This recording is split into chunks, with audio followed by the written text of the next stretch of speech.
गायत्री महामंत्र से परम पूज्य गुरु सत्ता को हम लोग प्रणाम करें। ओम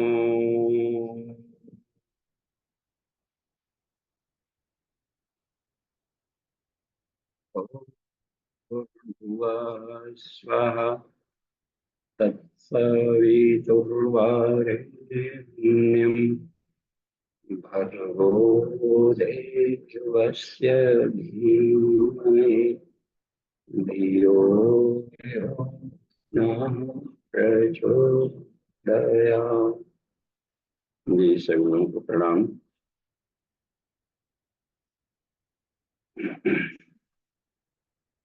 आज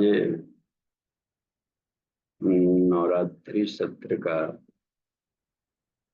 6वां दिन है और हम लोग अब मुक्तिकोपनिषद में प्रवेश किए। मुक्तिकोपनिषद किसके द्वारा किसको दिया गया ज्ञान? स्वयं भगवान श्री राम मर्यादा पुरुषोत्तम ब्रह्म का साक्षात विग्रह यहीं पर वो भ्रम करता है। राम जी भगवान थे तो मर के हुए, समाधि लेना ना घायल होना ये जल। कृष्ण भगवान थे तो शरीर उनका मरते देखा लोग या विलीन होते होते देखा, पानी में ही डूबी मान जल समाधि प्रत्यक्ष देखा जा रहा है गायब। तो यहाँ पर सामान्य साधक जिनको उपनिषदों का ज्ञान नहीं है, का आत्मज्ञान की आभा थोड़ी कम है, तो भ्रम में आते हैं कि ईश्वर मर कैसे गए। तो यह है कि विग्रह शब्द का प्रयोग किया है। विग्रह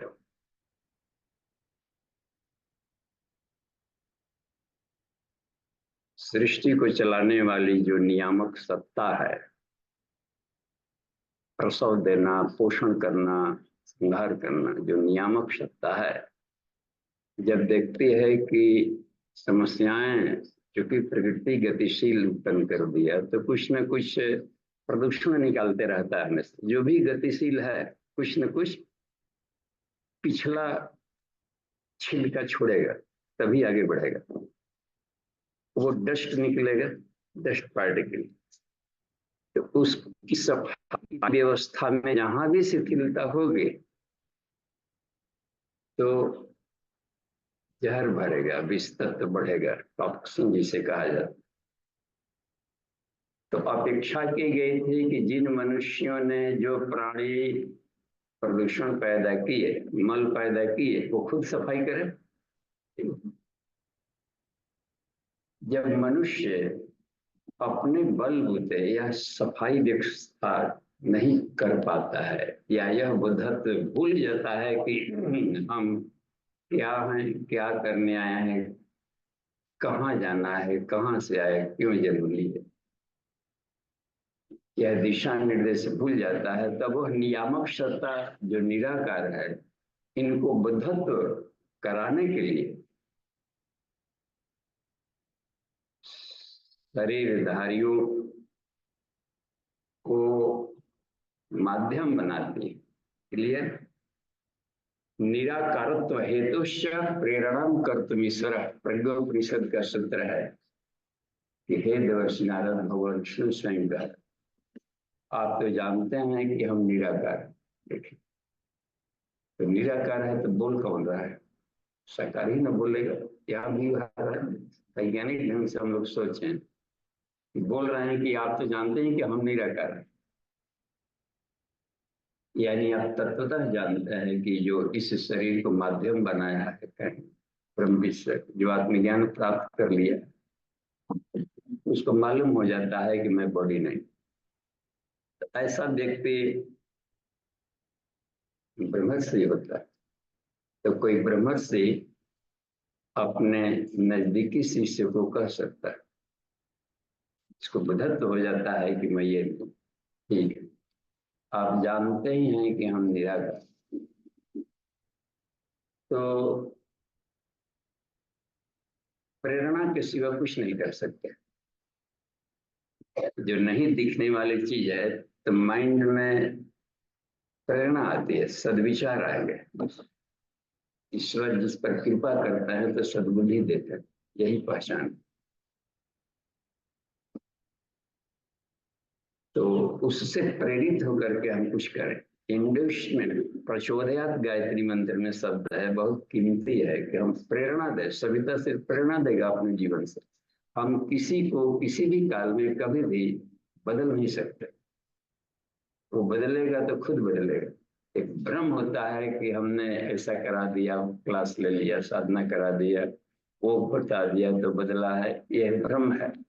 वो जब भी बदलेगा तो खुद बदल रहा है।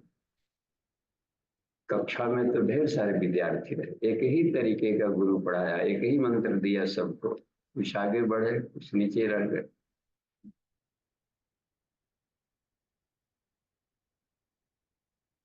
इंद्र और विरोचन दोनों भाई थे, गए पढ़ने ब्रह्म विद्या पारद। मध्यम मानसम च मीनम च मुद्रा मैथुनमेव च मकारम पंचमम आहुर योगिनाम। मोक्षदायकम, योगियों को मोक्ष देता है मांस, मदिरा, मछली, मुद्रा, मैथुन। अब दूसरे दिन क्लास जाना ही बंद कर दिए, उनको तो पा लिए। इंद्र जाते रहे, वो क्यों नहीं आया? आज उनको तो मिल गया, कूद रहा है, मध्य पी रहा है जाकर। आप ही ने कहा था ना कि मध्य से मिलता है। हर साधक अपने डिक्शनरियों में जीता है, अपने ढंग का अर्थ लगाकर उल्टा पुल्टा प्रैक्टिकल करने लगे। इसलिए किसी तत्वज्ञ के पास बार बार जानी चाहिए, बार बार सोचना चाहिए कि शराब पीने से जब ये मोक्ष मिलता है। तो हमने देखा कि वो अस्पताल में पड़ा, लीवर खराब करके। सुख कहाँ से मिला और दुख में पड़ा। आत्यंतिक सुख को मोक्ष कहते हैं। तो उसमें अब देखिए,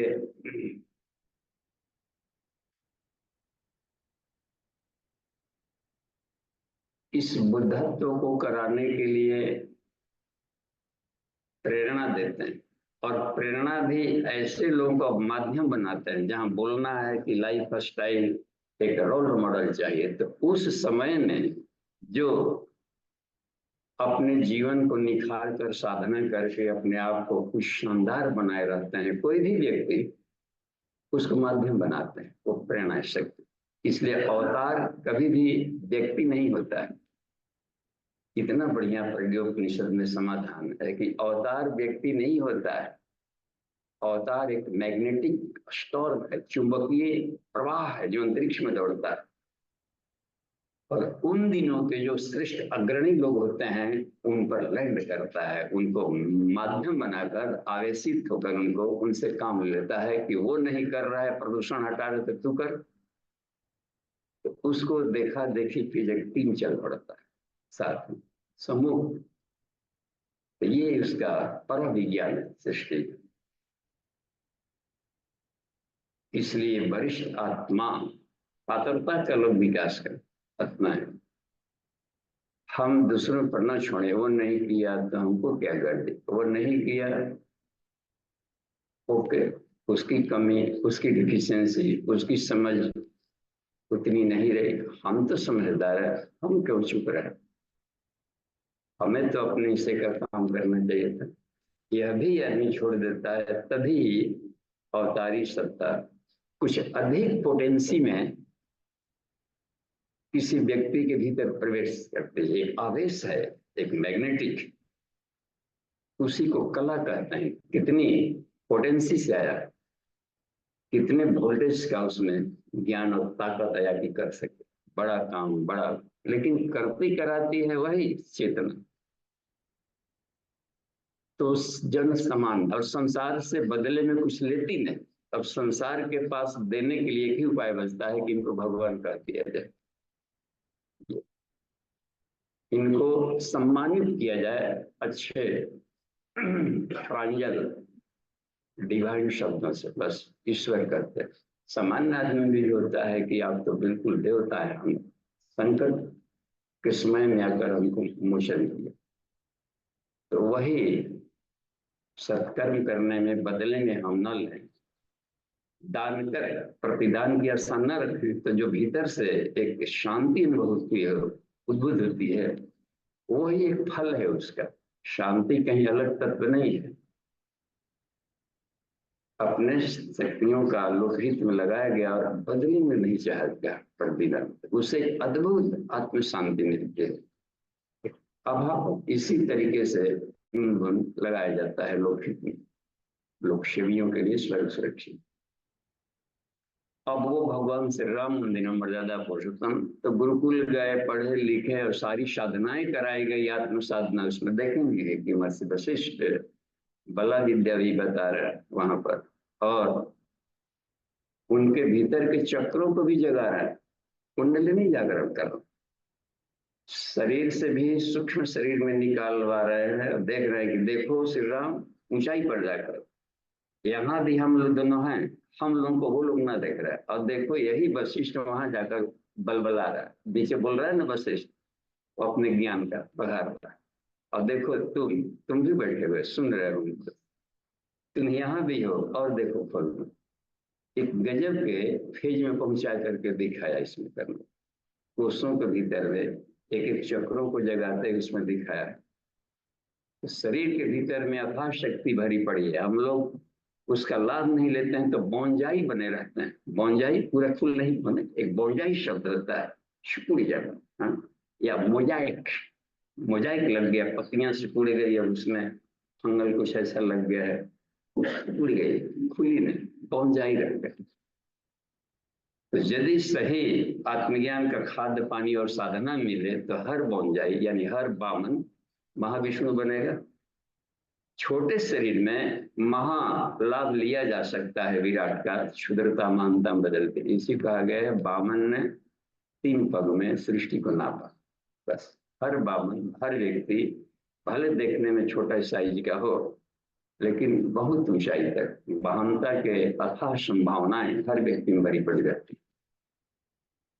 तो वहां पर भगवान श्री राम हनुमान जी को जब सारा का सारा क्रियाकलाप हो गया, लंका दहन, राम राज्य की स्थापना, उस समय भी अस्थिर नहीं बैठ रहे कि वो तो उद्देश्य पूरा ही नहीं जिसके लिए हम जन्म लेते हैं। इसलिए हमें भी खुश नहीं हो जाना चाहिए कि हमारा घर परिवार राजपाट खूब बढ़िया चल रहा है, अब आराम से सोया जाए। इसके लिए हम जन्म ही नहीं लिए थे, ये तो आपात धर्म था। संसार के सारे कर्म आपात धर्म कहलाते हैं, शाश्वत नहीं है। शाश्वत धर्म एक ही है, अपने को जानना, बस। नहीं तो फिर पुनर्जन्म लेंगे, इसका मतलब है इतना ही कि बढ़िया जेल मिला, पुनर्जन्म लेना यानी स्वेच्छा से जेल में जाना। थोड़ा सत्कर्म करके मरे तो बढ़िया वाला जेल मिलेगा, मर्सदानी स्नानी भी टांगल रहेगा, लेकिन है कैद ही, बुद्धिमानी नहीं हुई। न कर्मणा न प्रजा धने न, कर्म से आत्मा नहीं मिलेगा, वो चीज मिलेगा जिसका कर्म किया जा रहा है, पदार्थ मिलेंगे, और हम पदार्थ नहीं है, बस। यहाँ पर इसलिए उस यात्रा में बहुत कम लोग प्रवेश कर पाते, अधिक महत्व इसको दे लेते। इसलिए है कि चूंकि जब तक से सरवाइव करेंगे तो हमको दूसरों पर डिपेंडेंट नहीं रहना, उतनी भर की व्यवस्था कर ले, भरण पोषण। गुरुदेव जगह ने कहा है कि यदि पेट भरने की व्यवस्था हो गई बहुत काफी है, सारा जीवन झोंक दो अपने आप को आत्म साधना करने, बस पता नहीं कब सांस गति रुक जाए, इसी जन्म में प्राप्त कर। यही उपाय पूछने कि हे भगवान आप मुक्ति के उपाय बताइए, आपके मुंह से सुनना चाहते हैं कि कैसे आपने अपने आप को मुक्त किया, जीवन मुक्त आप कैसे बने।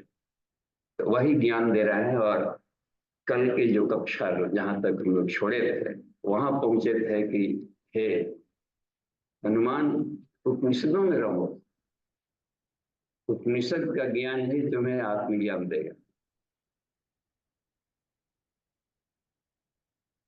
अर्जुन मोह की दलदल से बाहर नहीं निकल पाता यदि कृष्ण ने उपनिषद का ज्ञान नहीं दिया होता। सर्वोपनिषदों गाओ दोग्धा गोपाल नंदन, एक एक सूत्र उपनिषद से चुन चुन करके लाए।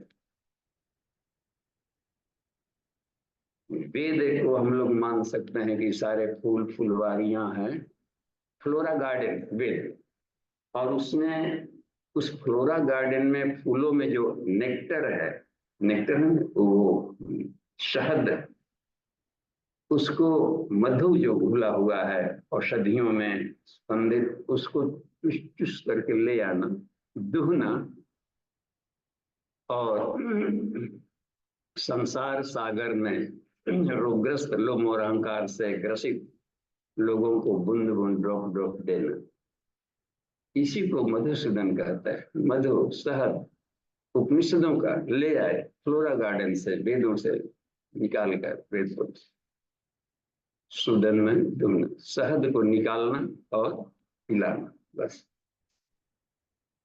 तो यही एकमात्र उपाय है, कहा राम जी ने कि हे हनुमान, एकमात्र उपाय है, उपनिषद के सिवा कोई उपाय नहीं। सामीप्यन निद्रा शब्द एब्सोल्यूट ट्रुथ, पूर्ण सत्य के साथ भूल जाए, उसमें जाए।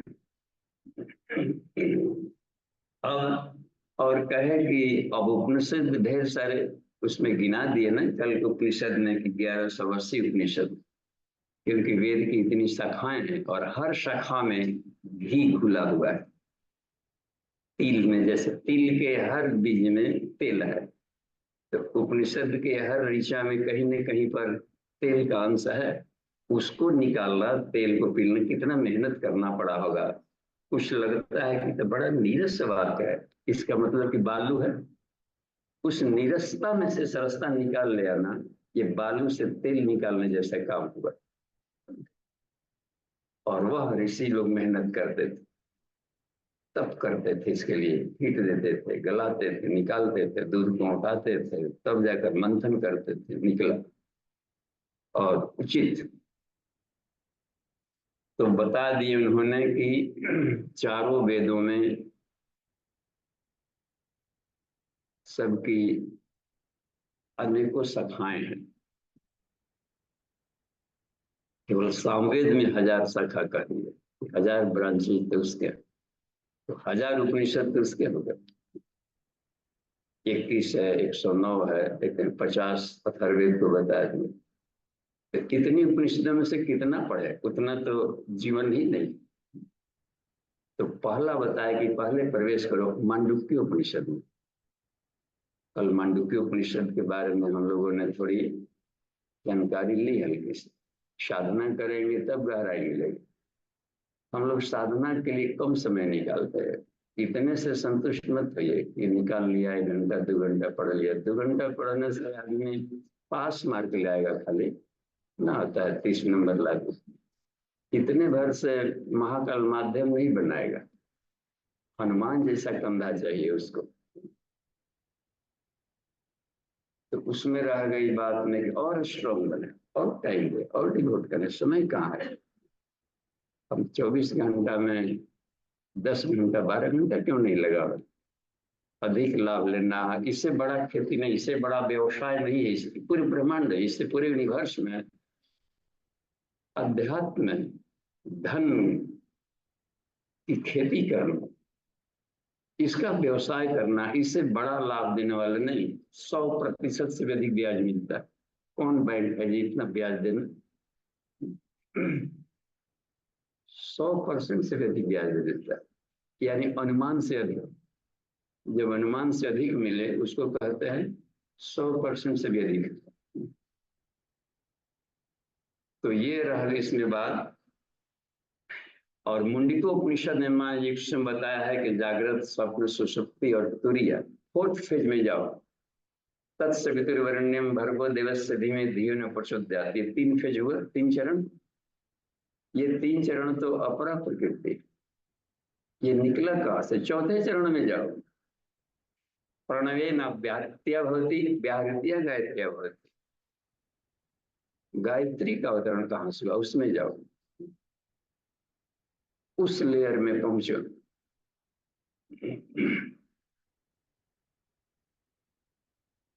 आप देखिए, इससे भी ज्ञान न मिलेते हो तो हे पवन सुत 10 उपनिषदों को पढ़ो, थोड़ा सा और अधिक। केवल रोटी रोटी से नहीं पेट भर रहा है, खावन तो एक मिलावन रख लो,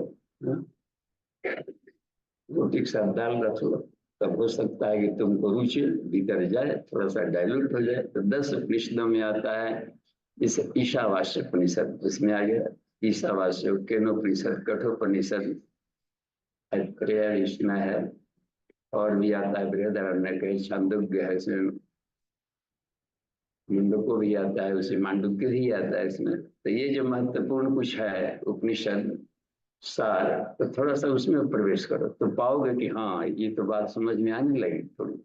फिर भी लग गया कि नहीं, अभी लग रहा है कि कोई कोना का गांठ अभी नहीं खुला है, तो कहा कि तो फिर 32 उपनिषद पढ़ो, उसमें से चुन लो जिसके तुम्हारे काम लायक कहाँ पर मिला है। बस चुनना पड़ता है, वर्ण करना पड़ता है। संसार में हर जगह अपने काम की चीजों का हम वर्ण करें, हम जब और लगातार उसी स्वाध्याय मनन चिंतन, उससे भी नहीं हो तो 108 उपनिषदों का अध्ययन कर, उसी में से 1180 उपनिषदों में से 108 को चुन लो, बस 100, जिसमें कि सबका सार आ जाता। तो आज हम लोग देखेंगे कि कौन 108 है। उन दिनों का वर्गीकरण कैसा किया था भगवान श्री राम, उन दिनों जो उपनिषद सब थे, हो सकता है कि सारे उपनिषद रहे उन दिनों, उनमें से उनका क्या संग्रह है, कैसे उसको बांटे हैं, कैसे हनुमान जी को ज्ञान दे रहे हैं, ये बहुत बड़ी चीज है। हम लोग हनुमान जी को ऐसे ही बंदर भर सामान्य लग रहा है कि वो तो पढ़े लिखे नहीं होंगे, सारे ज्ञानियों में श्रेष्ठ थे। देखिए, एक बार वशिष्ठ और राम जी के लोगों का फैसला को, जजमेंट को बदलवा दिया। लक्ष्मण को दे दिया था ना कि अब इनको प्राण त्याग, सजा, मृत्यु की सजा को राज्य निकास में बदलवा दी सिर्फ, बस कम बात ना है। उनका तर्क इतना ज्ञान बढ़िया था, ज्ञानी नाम रही। तो यह ज्ञान ऐसे थोड़े मिला हो। सौभाग्य लक्ष्मी के बाद है, और सौभाग्य लक्ष्मी है ना, इसमें आया था कि यह सौभाग्य लक्ष्मी ही आकाश में श्रीफल की तरह फला हुआ है, स्वर्णिम सूर्योदय को श्रीफल कहा इसमें, बिल्व, और बाल समय इस फल को खाया। देखिए, बचपन से ही संस्कार, गर्भ से ही इस गायत्री महाविद्या की, सविता के तेज को पहचाने की विद्या सिखाई। तो आइए नितिन जी, हम देखें इनको। किरण दी को दीजिए, थोड़ा सा अधिक समय लगेगा क्योंकि लिस्ट इसमें बतानी है। तो आज हम लोग प्रथम अध्याय को बिल्कुल खत्म कर लेंगे, समाप्त, यानी इसमें 56 कुल है, तो कल 26 था, 27वें से आज शुरू करें। तो किरण दी प्रणाम, शुरू। जी प्रणाम। उससे भी यदि ज्ञान की सिद्धि न हो तो 10 उपनिषदों का अध्ययन मनन किया जाए। उस ज्ञान के सिद्ध हो जाने पर साधक शीघ्र ही मेरे तेजस स्वरूप अद्वैत धाम को प्राप्त हो जाएगा। हे अंजनी नंदन, यदि उनके पाठ से भी दृढ़ ज्ञान ना हो तो 32 उपनिषदों का भली प्रकार अभ्यास करके सांसारिक बंधनों से मुक्त हो जाओ। यदि विदेह मुक्ति की इच्छा हो तो 108 उपनिषदों का पाठ करो। उनके नाम, क्रम एवं शांति पाठ के साथ तत्व रूप से वर्णन करता हूँ, सुनो।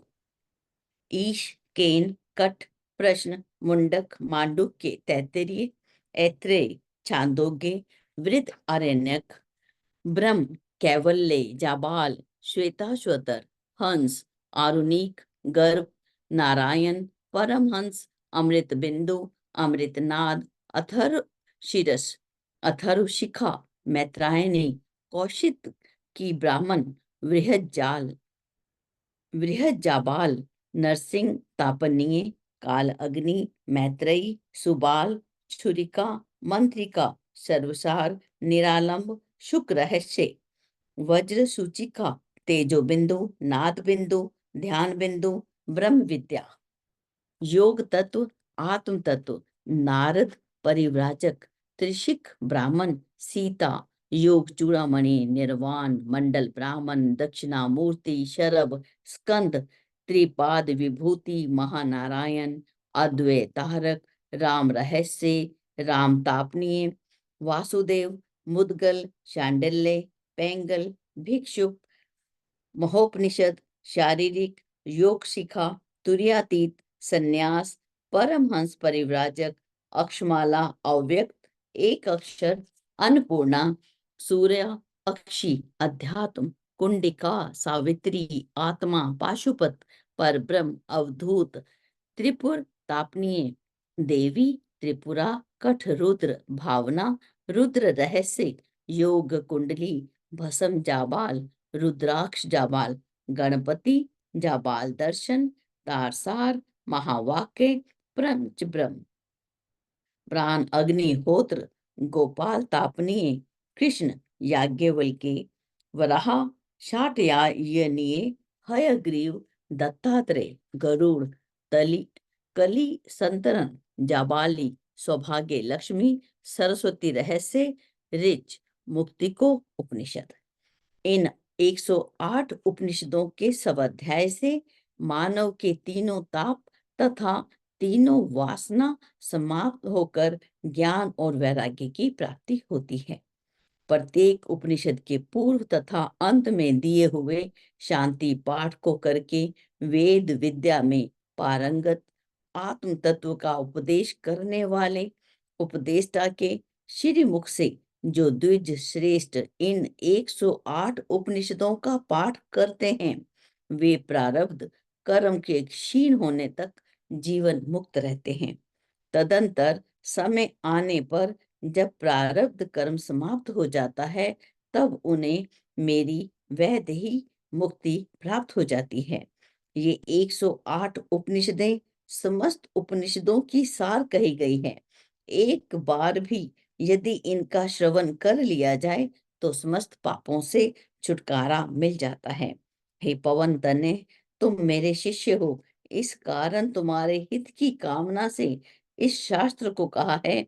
मेरे द्वारा उपदिष्ट यह अष्टोत्तरशत उपनिषद शास्त्र अत्यंत गोपनीय है। इसकी महत्ता को जानकर या बिना जाने अथवा संयोग वश भी यदि इसका पाठ कर लिया जाए तो संसार बंधन से मुक्ति मिल जाती है। मांगने वाले को राज्य अथवा धन दे दिया जाए, परंतु इन अष्टोत्तरशत उपनिषदों को हर किसी को नहीं देना चाहिए। नास्तिक, कृतघ्न और दुराचारी को तो देना ही नहीं चाहिए। जो मेरी भक्ति से रहित हो, जो शास्त्र के गर्त में गिरकर मोह में फंस गया हो, एवं जो गुरु भक्त ना हो, उसको कभी नहीं देना चाहिए। हे पवन पुत्र, आज्ञाकारी पुत्र को, सेवा करने वाले शिष्य को, या जो भी मेरा भक्त हो, श्रेष्ठ कुल में पैदा हुआ हो, सुशील हो, उसकी अच्छी तरह से परीक्षा करके तब 108 उपनिषदों को देना चाहिए। इस तरह से जो साधक इन उपनिषदों का पाठ करता है या श्रवण करता है, वह हमारा है, हमें प्राप्त होता है, इसमें कोई संशय नहीं है। इस विषय में ऋचा में भी कहा गया है, एक बार वेद विद्या ने ब्राह्मण के पास जाकर कहा, मैं तुम्हारी संपत्ति हूँ, मेरी रक्षा करो, सुरक्षित रखो। निंदा करने वालों, झूठ बोलने वालों तथा दुष्चरित्र लोगों को मुझे मत देना, मत कहना, जिससे मैं सामर्थ्यवान बनी रहूं। गुरु को चाहिए कि जो शास्त्र अध्ययन रत हो, प्रमाद करने वाला ना हो, मेधावी हो, ऐसे शिष्य की परीक्षा लेकर तब उसे इस वैष्णवी विद्या को देना चाहिए। इसके बाद श्री हनुमान जी ने श्री राम जी से प्रश्न किया, हे भगवान, आप ऋग्वेद आदि के उपनिषदों के विभागों के अनुसार अलग अलग शांति मंत्रों को कहने की कृपा करें। तब श्री राम बोले, आत्रेय, कौशिक की नाद बिंदु, आत्म प्रबोध, निर्वाण, मुद्गल, अक्षमालिका, त्रिपुरा, सौभाग्य, वृहवृच आदि ऋग्वेदीय 10 उपनिषदों का शांति मंत्र है वांग्मय मनसी इत्यादि।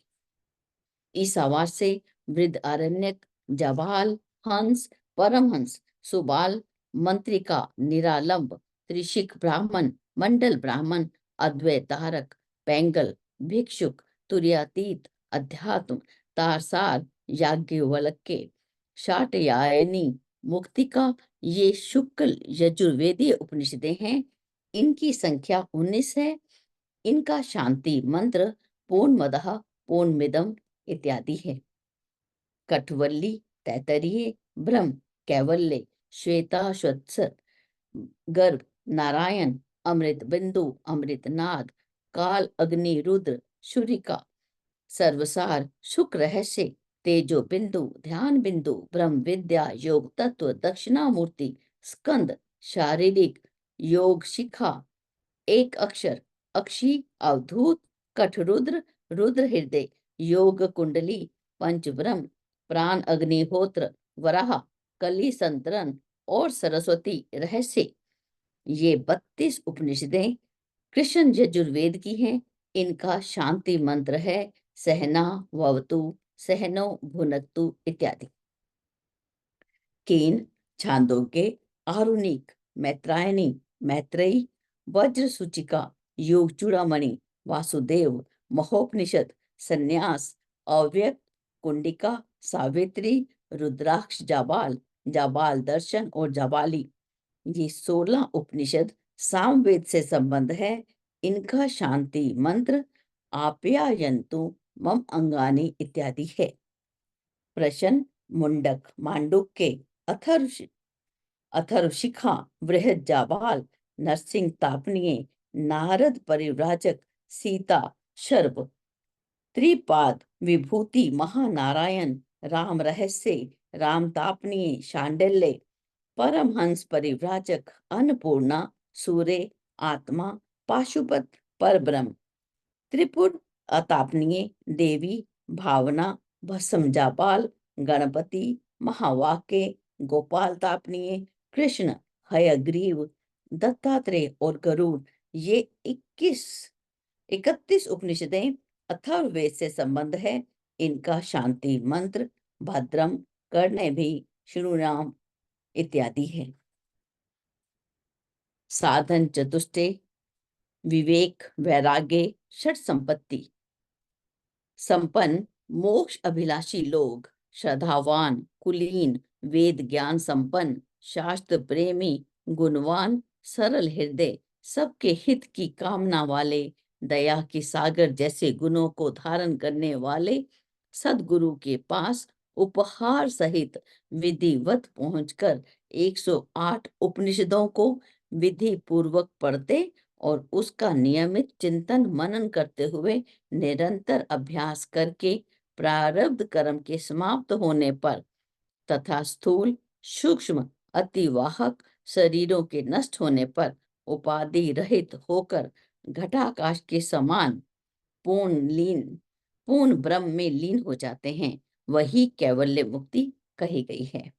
इसीलिए ब्रह्मलोक के निवासी भी ब्रह्मा जी के मुखारविंद से वेदांत को सुनते, मनन करते एवं नित्य उस पर आचरण करके ब्रह्मा जी के साथ कैवल्य मुक्ति लाभ करते हैं।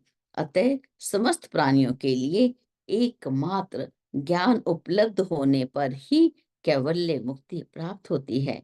सांख्य योग, कर्म योग, उपासना आदि के द्वारा कैवल्य मुक्ति प्राप्त नहीं होती। यह उपनिषद है। जी बाबू जी पढ़ना।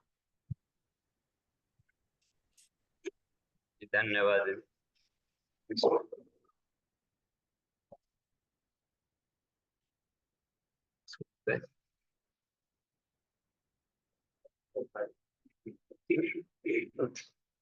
स्क्रीन अप कीजिए, हमको स्क्रीन पर नहीं ऑन है।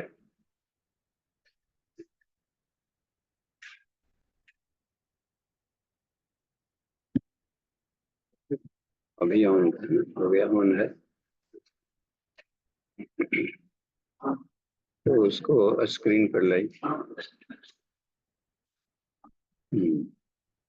लाइट जलाइए वहाँ पोल पर।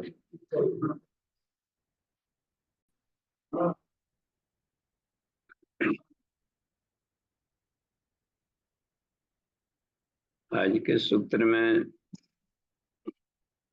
हनुमान जी को भगवान श्री राम ने 108 उपनिषदों की जानकारी दी है, जो कि सभी उपनिषदों का सार है, यानी उसमें उनके ज्ञान विज्ञान मिल जाएंगे निचोड़। तो समय कम है तो खास खास पढ़ लिए, और थोड़ा अधिक है थोड़ा अधिक पढ़ लिए, तो गहराई मिलती जाएगी। एक और तरीका आपको बता रहे हैं उपनिषद पढ़ने का। डायरी हमेशा साथ में रखें, जो भी उपनिषद पढ़ा जाए ऐसे ही केवल नहीं पढ़ दिया और उसमें से उसमें लाइनिंग करके उसको लिबड़ी मत बना देते अपना अपनी। तो रफ कॉपी मत बने, ग्रंथ ग्रंथ पवित्र पूजनीय है सब।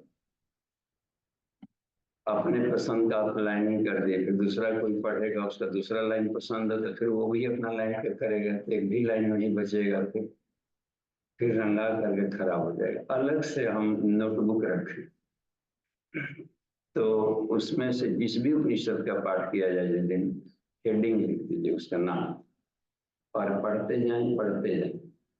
जो समझ में न आए उसको छलांग लगा दें, आगे बढ़ जाए।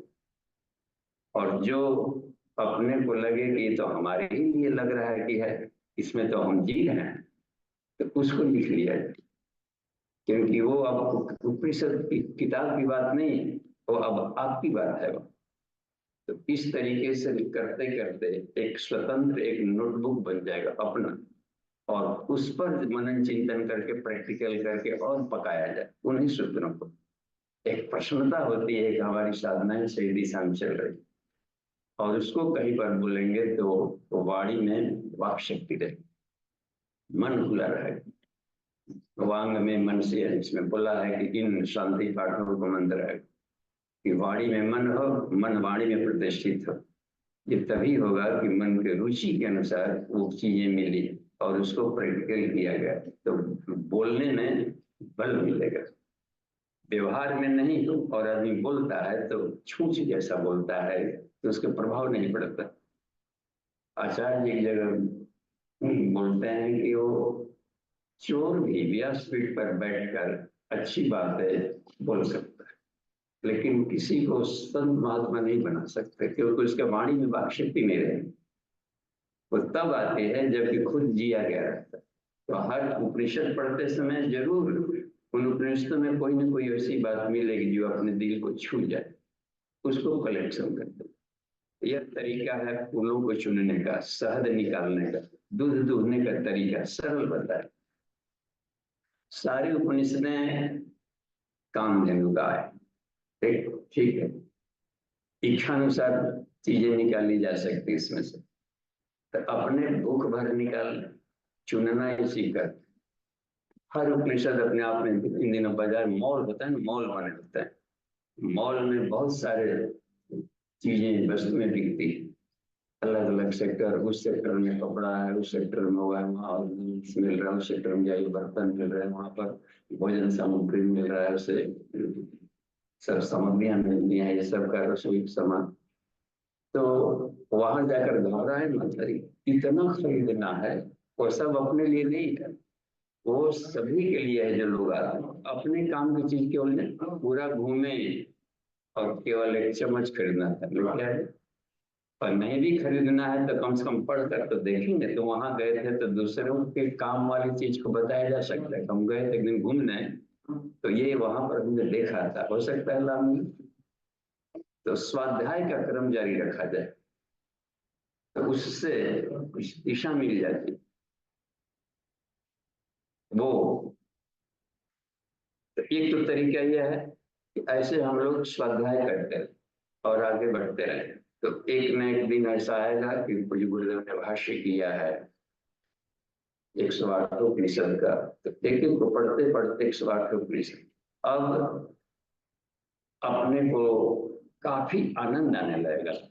उसमें एक आता है अभिव्यक्ति इसका दारासिकों का कि वो झूम रहा था, एकदम नाच रहा था अपने आंगन में। कहीं औरंगजेब का भाई, तो उसकी थी भतीजी कोई मेहरुन्निसा ऐसे कुछ नाम था, तो वो आश्चर्य की कि अचानक इनको क्या मिल गया, जबकि इतना अन्यों के द्वारा प्रताड़ित किए जाते हैं घर में, फिर भी लग रहा है कि ब्रह्मांड का कुछ खजाना पाली हो, कैसे नाच रहे थे पागलों की तरह।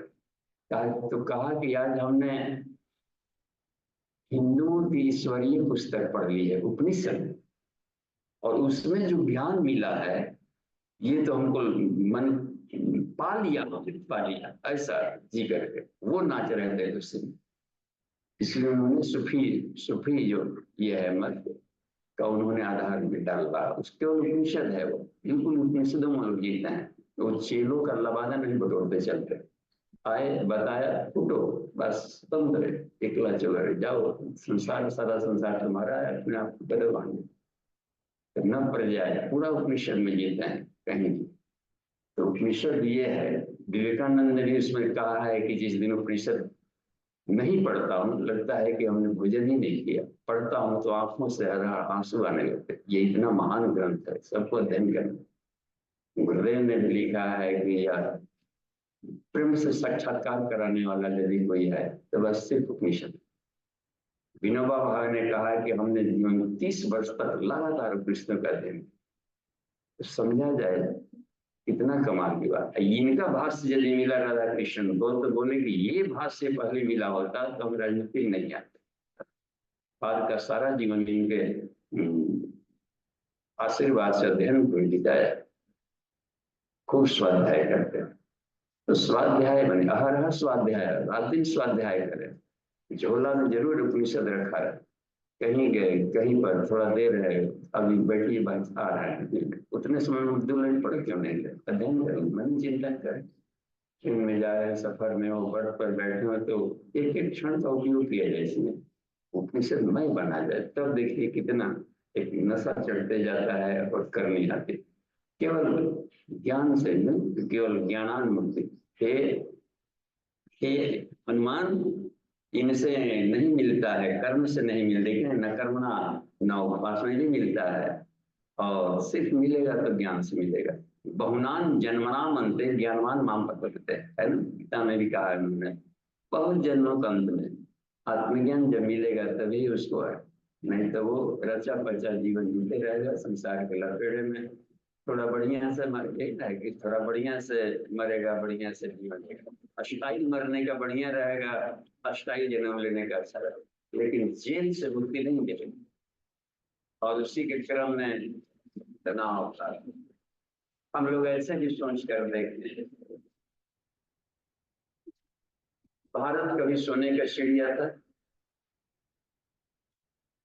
सोने के जब बिल्डिंग बनते हो, मंदिर पर लगा है, मुकुट है, थाली सब है, लग रहा है ना कि एकदम घर घर। आज सोने के लिए तरस रहा है कि नहीं आदमी, छूछी नकबूली चढ़ गए, खुश हो जाता है कि ये गहना चढ़ गया। और कभी थोड़ा थाली लोटा सब ऐसी बन रहा है। तो उतना समय का प्रयास आज क्या होगा, नतीजा देखें हम लोग, हजारों वर्ष के बाद में छूछ रहे हैं। काश यह दौड़ लगाई गई रहती आत्मधन पाने में, तो निहाल हुए रहते। कितना बड़ा हम प्रयास करें धैर्य का कि हम ऐसे कर लेंगे, स्वर्ग ये बना देंगे धरती, तो रावण जितना क्या सोना का सारे बना दिए। तो पाया कि हमारा जो वर्ण करने का तरीका था वह संसार था, इसको महत्व अधिक दिया, तत्सवितुर को वर्ण किए रहते। वर्ण करने जो एक ही है, बस वरुण है, वर्ण करने जो वरुण नहीं। कौन है वरुण, कौन है यहाँ पर? सिर्फ सविता है, तत्सवितुर्वरेण्यम, उसको वर्ण है। सविता आत्मा, बस आत्मा को ही सविता कहते हैं, जो सारे सृष्टि को प्रसव करता है। तो इसमें अब देखिए आत्मधन को हम लोग पाएं तो सब कुछ झोंक दिया जाए इसमें, ये कर हम जब से इसका दर्द जाने और बढ़े, आत्मा चाहिए तो आत्मा वाला पुस्तक खोजने लगे, भारतीय दर्शन सब खंगाल मारे। सारे दर्शन शास्त्र जो खंड दर्शन कहे जाते हैं, वेदों को खंगाला, उपनिषदों को, सारे 108 को खंगाला। तो सबको नहीं हम बटोरे, तत्सवितुर आत्मिकी वाला कहाँ कहाँ है, उसको हम संग्रह करते गए बस। तो उसमें से लेकर के अब उससे स्वास्थ्य बनाना शुरू किया, उसमें बताए हुए प्रैक्टिकल्स को किया। ये जो महामुद्रा है, जो चूड़ामणि उपनिषद, इसमें गिनाया है राम जी ने, इस लिस्ट में है। इसमें के तो हम लोग देखेंगे कि हम लोग 108 उपनिषदों का पता नहीं गुरुदेव ने कैसे माध्यम बनवा लिया। कहा कि हनुमान जो हमारे भक्त हैं, इन सारे भक्तों को 108 उपनिषद बताया है, और इसमें ढेर सारी बातें बता दी हैं राम जी ने कि जो श्रद्धा विहीन है उनको मत करना, चूड़ाचारियों को मत करना, दृश्य क्योंकि पढ़ेगा नहीं, करेगा नहीं, उनके कहते चलेगा, कहाँ हम तो खरीदे थे, समझ में न आया, लौटा दिए, फेंक दिया। कितने लोग खरीद के रखे श्रद्धा बस, हाँ ये अपना, फिर कि नहीं पढ़ने में समझ ही नहीं था तो दूसरों को बांट। ऐसे बहुतों को हमने फिर कहा, मान्यता बताई तो फिर से खरीदे। अब पढ़े तो कहा कि देखिए कितना काम की बात है, इसमें भूला हो। तो खुद अध्ययन किए रहेंगे तो उसके सार को आप कहीं बता सकते हैं, खुद नहीं जिए रहेंगे तो उसी में समझ में ही नहीं है कि क्या कहा जा रहा है इसमें। तो प्रैक्टिकल करते करते आ जाएगी। तो जितने भी प्रैक्टिकल्स हमने अन्यंतरों को उपनिषद से निकाला, महामुद्रा, महाबंधु, महावेदस्य, सब जो कुंडली उपनिषद से, उसके प्रैक्टिकल के ईड़ा चालन उसे सीखना। वो जो सूर्य वेदन सब उसमें बताया गया है। एक तो साइनस के बहुत बड़े मरीज रहे, तो बहुत क्रोनिक कहिए, पीछा जो ना छोड़ रहा हो, बचपन से लगता है कि हेरिडिटरी आया था एकदम, उसको जड़ से निकाल करके बाहर फेंकना।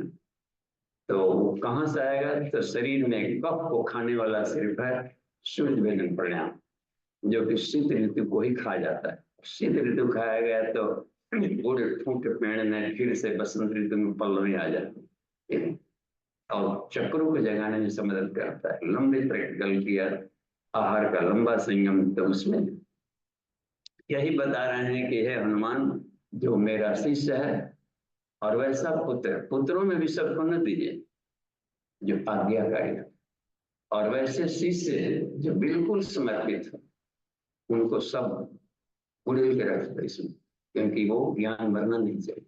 वाह, ये तो इसमें इस तरीके की जानकारी दी गई है, कहने का कि यह विद्या है, ब्राह्मण के पास गई उपनिषद ब्रह्म विद्या कि हमको बचाओ, रक्षा करो, क्योंकि हमको हमारे जैसे सत्पात्रों को तक नहीं पहुंचाएगा, तुम पहुंचाओ। ब्रह्मर्षियों से कहा गया इस ज्ञान को मरने मत दो। इसी कहा गया है कि गाय कहलाते हैं, ब्रह्म विद्या ही गाय है। जिस गाय की हम लोग पूजा करते हैं, उस गाय का एक मंत्र बोला जाता है, ओम। उसमें एक मंत्र है, ये उसका ओम माता रुद्राणाम दुहिता वशूनाम स्वसा आदित्यानाम अमृतस्य नाम प्रणुवोचम विचिकित्सेषु मां गाम अनागम अदिति वधिष्ठा। रुद्रों की माँ है। तो अब रह गया कि ये गाय को हम लोग सामान्य उस, ये पशु में जो गाय है श्रेष्ठ है। तो अब रह गया कि हर मंत्र के ऋषि को देखना पड़ता है कि किसने खोजा, तो जिसने खोजा उनका गोपालन पेशा नहीं था साहब। तो और वो थे यूनिवर्सिटी साइंस के प्रोफेसर थे। तो जमदग्नि ऋषि विश्वविद्यालय चलाते। तो इसको यहाँ पर गाय का अर्थ ब्रह्म विद्या रखा जाएगा, ब्रह्म ज्ञान। तो ब्रह्म ज्ञान को है मनुष्यों मरने मत दो, ब्रह्म विद्या मत मरने दो, फिर मनुष्य ही नहीं पैदा होगा। यही मानव बीज को बचाना है, बस वेदों को बचा लिया था, उसमें मत्स्य अवतार आया था तो देखिए उसको बना लिया। सप्तऋषियों को बचा लिया खाली इनको। तो यह गाम, माँ गाम, इनकी इस अहिंसक विद्या को माँ नष्ट न होने दो। माँ गाम अनागम, यह किसी की हत्या नहीं करती। ब्रह्म ज्ञान मिलेगा तो उसका लाइफ भी चमकेगा। यह बहुत ही पवित्र विद्या है, इसको मरने न दें। इसलिए हम लोग को पूजा पाठ में गोत्र उच्चारण करवाया जाता है कि जिस गोत्र के हम लोग हैं उनका केवल नाम का ढिंढोरा पीट रहे हैं कि उनके ज्ञान को भी पढ़ लिख करके आगे बढ़ा रहे हैं, तभी गोत्र कर रहे हैं बस। नहीं तो हम सब भ्रमित होकर के दिग्भ्रांतता में भटकेंगे जीवन भर। ये पीड़ा को योग ऋषि ने रखा, आखिर में लिखे, जीवन खपा दिया। वेदों को भाष्य आज तक भाष्यकार चौथे पांचवें ही है अब तक के धरती पर के जो भाष्यकारों ने। तो फिर किसके लिए लिखा, इतना जीवन खपाया और अपने ही न अध्ययन न करें, अपने ही न जिए तो रोल मॉडल बनेगा। हम बदलेंगे युग बदलेगा, हम ना बदलेंगे तो युग ना बदलेगा, सीधी सी बात है। बस कहाँ बदला गया, इसलिए नहीं बदला कि हम नहीं बदले। तो मानव स्वस्थ भाग्य से विधाता से मिले, हर मनुष्य अपने भाग्य का विधाता खुद है। हम जानबूझकर बिगाड़ना चाहते हैं तो ईश्वर क्या कर सकते। इतना बड़ा, इतना बढ़िया गुरु मिल गया हो, ब्रह्मर्षि मिल गया हो, इतना बढ़िया मंत्र मिल गया हो और उसके सारी सर सुलभ कर दी गई है साहित्य में लेकर के। तो ये स्वाध्याय आ रहा, तब से हमने शुरू से 40 वर्षों तक विनोबा भावे में लगातार उपनिषद पढ़ रहे। तो इससे फायदा ये मिल रहा है कि रटंत में और गहराई मिल रही है और सरलीकरण हो रहा है, और सरल, जितने पान को मुड़े और सरल और सरल, पिसते जाइए चटनी और बारीक होगा, बिल्कुल बारीक हो जाए, इतना हो जाएगा कि स्वर्ण भस्म बन जाता है। इसलिए तो फिर पढ़ते जाएंगे और मंत्र अपना अर्थ आगे आगे करते जाएगा। जैसे धन्वंतरी चलते थे तो जड़ी बूटियां वनस्पतियां अपने से ही औषधियां बताती थी कि मैं अमुक रोग की दवा हूँ, रोग की दवा। तो दूरदर्शिता है, तो दूरदर्शिता विवेक के प्रज्ञा का अवतार यही कहलाता है। दूरदर्शी, सोचो कि हम कौन सा ऐसा आधार खड़ा करें कि आने वाले 1000 वर्ष तक उसकी जरूरत पड़े, वो सिर्फ ज्ञान है उपनिषदों का। ये न मरे, ऐसा स्वाध्याय में ये रहेगी तो हजारों गीता लिखे जा सकते हैं, इसमें से निकाले जा सकते हैं एक एक कर, एक भी सूत्र पढ़ लिया तो। यह बताए हैं हनुमान जी को, तो देख लीजिए प्रश्नोत्तरी सेशन में आए इसमें से। अच्छा, एक और भी बात, इसमें जो वर्गीकरण किया है अभी है तो 1 मिनट देख लेते हैं। तो वर्गीकरण में किया है कि उपनिषदों में एक शांति पाठ होता है, अभी बात है ना शुरू में। तो शांति पाठ पहले करने का किया तो फिर कहा कि पहले नहीं करो बाद में करो, बस। तो शांति पाठ का मतलब हम लोग अपने ढंग का तैयार न मान ले कि जग खत्म करेंगे तभी करेंगे। शांति पाठ का मतलब है, यहाँ शांति का मतलब होता है ब्रह्म, क्योंकि ईश्वर सिर्फ शांतिमय है, ईश्वर शांतिमय है, आनंदमय है। इस ईश्वरीय सत्ता को प्राप्त करने के लिए पाठ किया जा रहा है, बस। परम शांति, परम आनंद के प्राप्ति के लिए हम पाठ कर रहे हैं, तो उसको कहते हैं शांति पाठ। ठीक होगा। अच्छा, समापन में ये जो शांति पाठ, शांति के सूत्र बताए गए थे, उसमें उसको हम संकल्प लेकर जाते हैं कि जीवन में बोले। दोनों का होता है, अनुनाज का एक काम करेगा, एक प्रयास का काम करेगा। क्लियर। और अध्ययन प्रक्रिया जारी हुई, बताया गया है कि अलग अलग शांति पाठ। हाँ, अलग अलग शांति पाठ। तो वेद की जो धाराएं हैं, ऋग्वेद हो गया, ज्ञान खंड हो गया, यजुर्वेद हो गया, कर्म खंड हो गया, सामवेद हो गया, भक्ति खंड हो गया, और एक प्रैक्टिकल खंड, एप्लीकेशन खंड हुआ अथर्ववेद। तो चारों क्षेत्रों में से जो उपनिषदें हैं, तो ऋग्वेद से जो लिए गए हैं, ऋग्वेद से जो सत्य के मक्खन निकाले गए, उसका शांति पाठ अलग है। व्यवांग में मनसी कहा कि इस मंत्र का जहाँ प्रयोग हो तो बिना पढ़े जान जाइए कि ऋग्वेद से। ऐसा किसी उपनिषद में नहीं है बताना। ये कितना बड़ा ज्ञान मिल गया कि पढ़ते समय कि केवल हेडिंग देख करके शांति पाठ आप जान सकते हैं कि ऋग्वेद से लिया गया। वाह, ये तो बहुत बड़ा जानकारी, आंख खुली जी।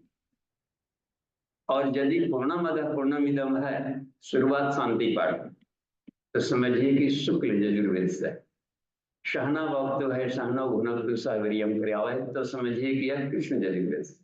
आप क्या बनते हो करके यदि शांति पाठ है तो समझिए कि सामवेद का है।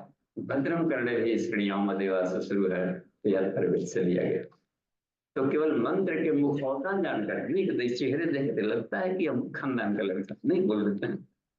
तो समझिए कितना इसमें उन दिनों रचे पचे उपनिषदों में वेदों में रहेंगे लोग। तो ये बहुत बड़ी जानकारी मिली, इसमें पूछने की जरूरत ही नहीं पड़ी। शांति पाठ किया है, समझिए कि ऋग्वेद का रस है तो शुक्ल यजुर्वेद के रस है, कृष्ण यजुर्वेद के रस है, या ये तो सामवेद का रस मिल रहा है, ये अथर्ववेद जी। इनके भाव ये अलग अलग, इनके भाव भी अलग अलग, भाव अलग हैं, दिशाएं अलग है, क्योंकि सभी दिशाओं से नमक शहद निकालना है। एक ही खाली लाएंगे उधर से चाशनी में से ले आके खाली शहद बताते हैं कि वो कर लिया है अंगूर का रस का लाएगा, खाली सभी फूलों का रस लाएगा तब अमृत का लाएगा। इसमें 3 वासना की बात आई है, मन वासना, देह वासना, बुद्धि वासना, कृपया स्पष्ट करें। नहीं, इसमें तो सिर्फ त्रय वासना शब्द है, ये ब्रैकेट वाले को हमें नहीं पढ़ना चाहिए।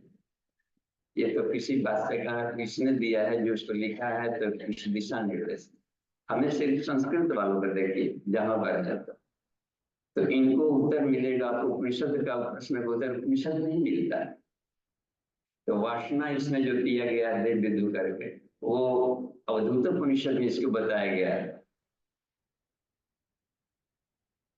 लोकानुवर्तनम तीर्थवा, एक होती है लोक वासना, ठीक, दूसरा है देह वासना, शरीर को ही सजाने में लगे नहीं लगे, अपने आप को शरीर के रंग रोगन पेंट भी न माने, मतलब के 10 बार दिन में ऐनक में जाके झांक रहा है अपने को।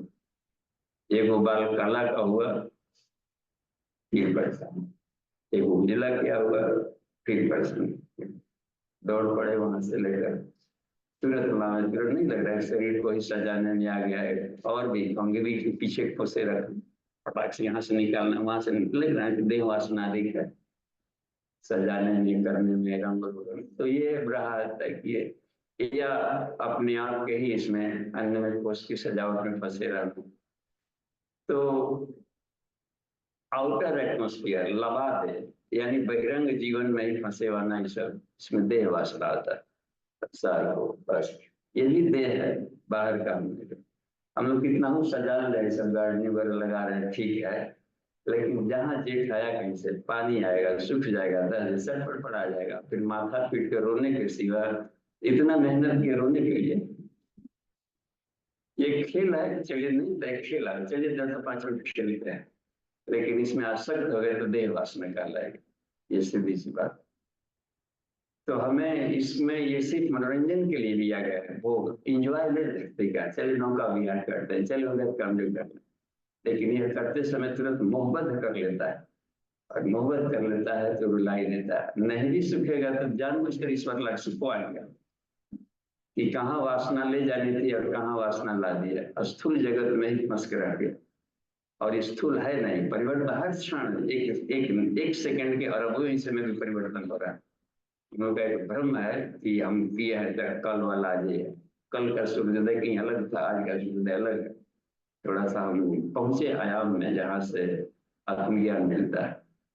तो ये कहा जाता है, इसको कहते हैं देह वासना, स्थूल से प्यार करना।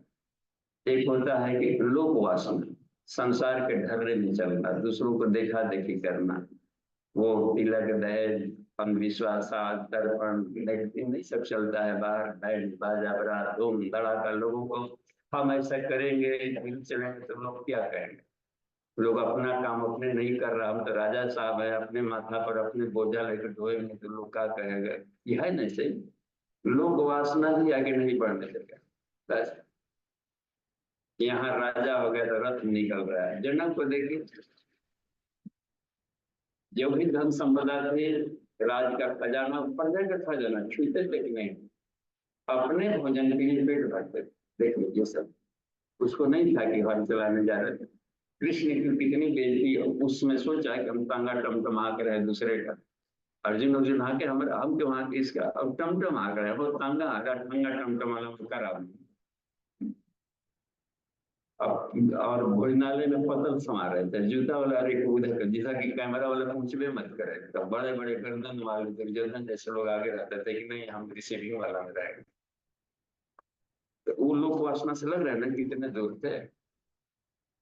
तो ये लोक वासना है ना सब, इसमें एक शिवपूजन शायर हैं, तो उन्होंने एक लिखा था ग्रंथ, ये मजे की बंगला है, बड़ी गिर वाह क्या कहने हैं, मजे की बंगला है, नई मोटर है, रईसों में बैठे, जमानों में धाक है, सरकारों में पूछ है, और जब लिफाफा ओढ़ करके निकलते हैं, लिफाफा बताते से बंद।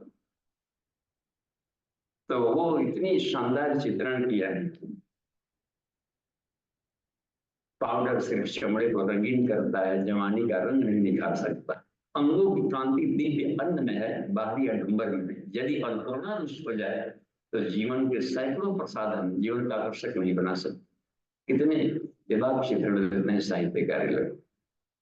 तो इसे कहा जाता है कि जो लोक वासना है, भारत का गरीब बनाने में इसी की बड़ी भूमिका है। काम करना छोटे जाति लोगों का काम मान लिया, हम तो बड़ा, हम तो ऐसे ही रहेंगे पोस्टर में, तभी कहलाएगा कि यो ऊपर ऊपर ऐसा। तो ये सब देखिए, गुरु जी ने टॉयलेट सफाई करवाने से काम लाया, इसको हीरे का हार का दर्जा। चले हम हीरो का हार लेकर लोग सेवियों को, तो लोग कहा कि बड़ा मालदार आदमी था, ऐसे हीरे मोती पा कहाँ से लिए। मंच पर जाने के पहले दरी बिछाओ, झाड़ू लगाओ, ये सब करो, अब तो ही जाकर वाराणसी की जग हो रहा था, तो उसके गजब की कहानियां, वो टेंट पेंट सब लगा रहे थे। फिर पूछेगा कि हम लोग शास्त्रार्थ करने कौन महात्मा जी हैं, हमने महात्मा जी रात खल दिखते। तो देखा कि वही सब जो टेंट छुट्टी गाड़ रहा था, वही सब हाथ पर धो जाकर तो मंच पर बैठ रहा है उनको। और जब सुने गुरुदेव का विचार, तो सब थर थर लग यूनिवर्स कांप रहा। ऋषि लोग ऐसे ही होते थे, कृषि देखते हैं, ऋषि लोग कृषि कर रहा है, विश्वामित्र के 3000 संघों को ध्वस्त कर दिया खाली, तो कलश लेकर था बैठे, दंडायन ऋषि के सामने सिकंदर मुकुट गिरा रहा, कहा हम लोग जी रहे, नाम से नराधिपति, उपति शब्दों का प्रयोग नहीं किया।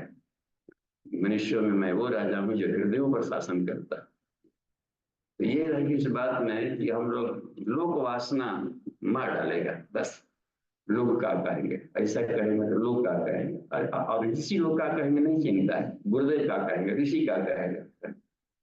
जैसे या हमारी भीतर वाली आत्मा घुट रही है। तो ये रही बात में, तो लोक वासना समझ में आ रही है कि समाज को, यदि समाज को बदलना है तो क्रांतिकारियों की तरह पहले उसको तोड़ फोड़ करके नया दुनिया पसंद करेगा। ढर्रे को मोड़ने चले यूपी प्रचंड ढार, अब खुद ही बन गया है। तो लोक वासना से ग्रस्त व्यक्ति और वो कुछ नहीं कर सकते, सुधार कर ही नहीं सकते, बस उल्टे धार में चल रहा। लोक वासना, शास्त्र वासना, अब इसमें आ गए बस। आज पूरब दिशा में नहीं जाना, इधर नहीं जाना, और दक्षिण में दरवाजा कर दिए मकान का। और रोज हम जगशाला में यही कर रहे थे, दक्षिण पद्मनाभ हस्तु, वो कहाँ गया। दक्षिण में किए तो पद्मनाभ भगवान विष्णु आएंगे दौड़ते, पूरा दक्षिणायन, पूरा जाड़ा सीजन में धूप हम रही रहेंगे। लग रहा है ना कितने तरह की शास्त्र वासनाएं हैं। बस कोई जाके कह दिया जहाँ का, अच्छा मकान में इतना है, दिक्कत है, रोगी हो रहा है, दिखते हैं ध्यान में, हड्डी हड्डी है आपके मकान की सोना। अब हो गया, किराल पर किराल लाया जा रहा है, कोड़ा जा रहा है, पूरा खून खून खड़ दिया, और शरीर में हड्डी लेकर ढो रहा है। अब तो शरीर ही में हड्डी ढो रहा। शिव जी श्मशान पे गए, हड्डी पर बैठते थे, वहीं पर रोटा रोटी सेंकी। कहाँ विक्षिप्तों की तरह कुछ गुरुदेव कहते हैं आदमी भूत बन गया है, उल्टा उल्टा चलता है। तो शास्त्र वासना और भी खराब। कृष्ण ने भी डांटा है कि वेदों के ढेर पर चढ़े मत पड़ो, यानी अपरा प्रकृति वाला जो है ना, उसमें उसका घी खाओ, बस दूध मत बढ़ो, अपना टंका उसका घी थोड़ा सा एक चम्मच निकालो, चलो बस, ये है बात बताए, घी पियो ये। तो ये रह गई तो शास्त्र वासना, देह वासना, लोक वासना, बस। तो आचार संहिता में शास्त्र वासना होती है। और देखिए शुरू में कहा कि ठीक है, ये मतलब को प्रेशर पॉइंट हनुमान जी से कहा, उसके बाद कहा कि इससे नहीं काम बनता, 10% और वो कहते जा रहा है, कहा 100% पॉइंट, फिर कहते हैं 108% पॉइंट, इसका मतलब क्या होता है समझ नहीं आ रहा। अब जैसे जैसे बच्चा पढ़ेगा, दूसरा तीसरा चौथा क्लास में जाएगा तो सिलेबस आप नहीं बढ़ाते जाते हैं। तो अंत में एमएससी में गया तो वही सिलेबस पढ़ेगा, क से कबूतर पढ़ते रहेगा, तो फिर कैसे चलाएगा, यूनिवर्स से संबंध कैसे स्थापित करेगा। और इसी को देंगे उधरना पढ़ लेगा कृष्ण यजुर्वेद शुक्ल यजुर्वेद, तो फिर पितरों से संबंध स्थापित नहीं कर पाएगा। कुछ भक्त लोग रहेंगे तो भक्त को मोड़ना है तो फिर जाकर के सामवेद ऋचाओं से उपनिषद देने के लिए उससे पढ़ना पड़ेगा कि इनको कैसे दिशा दे। ऑपरेशन करना सिखाना है ना राम जी को, और सर्जन है कि सर्जरी पढ़ा ही नहीं है और सब उसमें स्पेशलिस्ट हुआ ही नहीं है सर, तो फिर नीम हकीम खतरे जाम बने रहेंगे। तो बड़ा काम नहीं थी, बस बड़ा काम लेना है तो बड़ी तैयारी बड़ी जानकारी लो, बड़ा काम कर योगिनी बनकर ढूंढते रहो, तुम्हारा कोई अस्तित्व नहीं रहे। एक चंद्र तमो हंती न तारा नाम नहीं, ढेर सारे तारे बनने से भी काम नहीं चलेगा। चंद्रमा बना, बस सूर्य बना, बस दीपक से भी काम नहीं चलता। दीपक के तले अंधेरा होता है, दीपक तले अंधेरा, आज सूर्य के तले अंधेरा होता है कभी, तो वह सूर्य। इसलिए एक ही तरह के प्रकृति संतुष्ट न, जो संतोष शब्द है वो भौतिक जगत के लिए है, वो मिनिमम से काम चला। और आत्मा में संतोष शब्द पॉइजन होता है। धीर तुष्ट भवित नहीं तो एक समृत, साधक को एक ही तरह के प्रकृति से संतुष्ट नहीं होना चाहिए, क्योंकि वो इनफाइनाइट है और ये फाइनाइट है। देख रहे हैं संसार का हर चीज परिभाषित है, इसलिए कहा कि इसमें मत तुम्हारा रेंज विकास नहीं होगा। इनफाइनाइट में जाओ तो वहां तुम्हारा संतोष, और आगे बढ़ते चलो, इतनी बड़ी बात तो अथाह पाते जाएगा।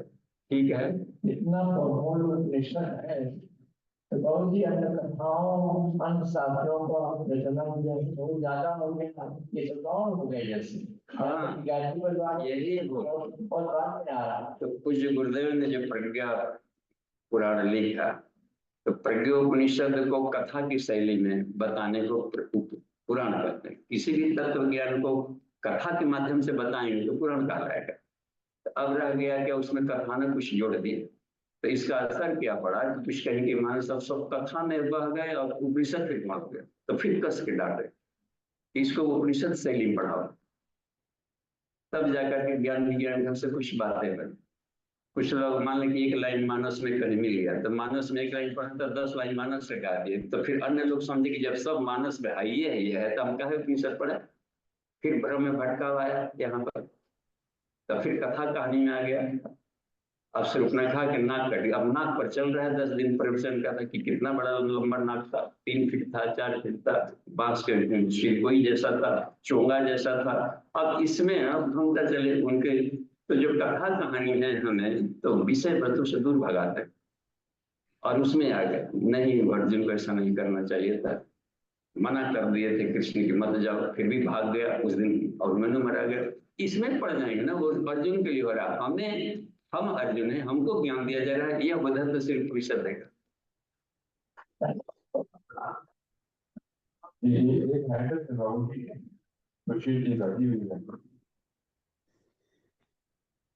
जी बाबूजी प्रणाम। हाँ जी प्रणाम। देखिए इनका माइक करने रुकी है। हाँ पूछा कहा जाए। जी बाबूजी प्रणाम। जी प्रणाम।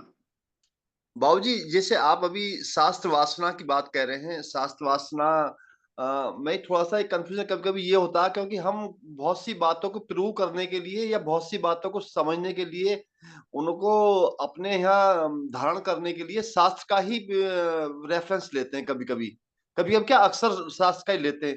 तो ये डिटेक्ट कैसे करें कि ये शास्त्र वासना है और ये शास्त्र की अच्छी बात है, क्योंकि शास्त्र को अनुसार ही हम मानते हैं, चलते हैं ना, शास्त्र के अनुसार ही हम अध्यात्म पे चलने का प्रयास करते हैं। तो शास्त्र वासना और मतलब अच्छी बात को बुरी बात को कैसे डिटेक्ट किया जाए? जी तो शास्त्र जो शब्द का प्रयोग हुआ है, शास्त्रानुवर्तित तो वो आचार संहिताओं को कहा गया है। जैसे स्मृतियां, उसमें स्मृतियां आ जाएंगे, दर्शन आ जाएंगे, तो दर्शन शास्त्र में आ जाएंगे, शास्त्र आएंगे, उसमें आ जाएगा वो मीमांसा दर्शन, वैशेषिक दर्शन, उसमें अपना कणाद आ गया, न्याय दर्शन, फिर उसमें आ गया योग दर्शन आ गया, राम दर्शन आ गया, संघ दर्शन आ गया, ये सब शास्त्र में आते हैं। तो ये क्या करता है कि प्रकृति के घटकों की चर्चा करता है, अपरा प्रकृति में उलझाए रखता है। दर्शन, चरवाक का दर्शन आ गया। तो ये सब शास्त्र होते हैं, आचार संहिता बताते हैं। और उपनिषद शास्त्र में नहीं आता है, वो अर्क है, तो उसको वेदांत कहा जाता है। उपनिषदों को तुम आत्मा को जानो, क्योंकि संसार परिवर्तनशील है, इसको ढूंढने तलाशने पाने से भी कोई बहुत अधिक उपलब्धि नहीं मिल जाएगी। तो जिस पाने के लिए तो जाना मैं क्या हूँ, उसको तो ये नहीं बताएगा। ये बताता है कि समाज में व्यवहार, गायत्री जो स्मृति है, गायत्री स्मृति को शाश्वत इसलिए कर दिया गया कि इसमें ही बता दिया गया कि ये ऐसा करें सामाजिक व्यवहार। लेकिन एक बात जो कही गई है, द प्रचोदयात्मक दर्शनम तो आत्मा की अथवा, तो इसको पूर्णतम उन्नति की क्रियताम का उन्नति देना। तो आत्मा को जानो और आत्मा को प्राप्त करो। तो इस तरीके से इस दर्शन में आत्मा को महत्व दिया। अब जो सांख्य दर्शन में जीता गया प्रकृति का, तो उसमें आत्मा विषय पर कम प्रकाश डाला गया। तो कुछ लोग उसको दर्शन पक्ष में ही लेने से ये कर दिए कि उसमें आत्मिक ही नहीं। तो गुरुदेव ने उसको फिर बचाया है कि नहीं, उसमें थोड़ा सा है, भले एक दो बूंद है। इधर से ईश्वर उसमें सिद्धि कहा गया, इसे सिद्ध होता है कि ईश्वर ही श्रेष्ठ है। और इसमें प्रकृति ने भी पूरा कर दिया, उसमें है कि मैं कारण हूँ, कार्य नहीं हूँ, मैं सबको उत्पन्न करती हूँ सृष्टि को, लेकिन पार बस यार ईश्वर के बस में आत्मिक क्या। तो उसको हमें जानना ही जानना है। तो आत्मा को जानने को कहा, तो शास्त्र में जो रखा गया अपरा नेचर को कहते हैं। अपरा में हम अपने समय को तो लगाएं जितना जरूरी ये है। तो कृष्ण ने भी वेद शब्द का प्रयोग किया है कि वो पुष्पित वाणियां स्वर्ग पर वाणी है, थोड़ी सी सुविधाएं दे देंगे बस। जी जी, प्रणाम बाबू जी, प्रणाम। तो और देखिए, हाँ अपने यहाँ पर सत्र में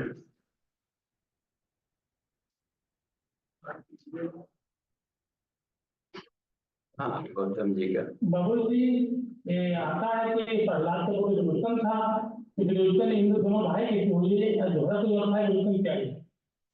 विरोचन प्रहलाद पुत्र है, उधर आता है, और उधर भी विरोचन हिंदू का भाई है, दोनों एक ही क्या लग रहा है?